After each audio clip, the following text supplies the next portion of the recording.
বন্ধুরা, এটি হলো একটি ধাঁধা।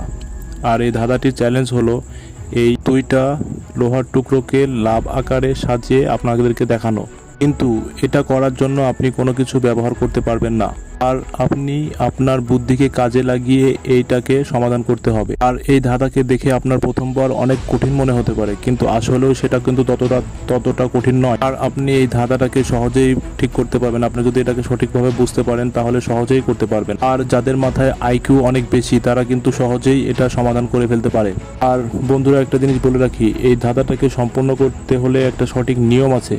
নিয়মের বাইরে কিন্তু কোনোটা কিছুই হয় না। সেটা যদি আপনি না জানেন তাহলে গাদার মতো খেটেও কোনো লাভ হবে না। আর এটা সহজে আপনি কোনো রকম সমাধান বের করতেই পারবেন না। আর আপনি যদি এটার সমাধান নিতে চান তাহলে আপনি অবশ্যই ভিডিওটাকে দেখুন। দেখার আগে আমার চ্যানেলকে একটি সাবস্ক্রাইব এবং লাইক করে দিয়ে যাবেন। এখন দেখুন বন্ধুরা, এটা কত সহজেই এটা হয়ে গেল।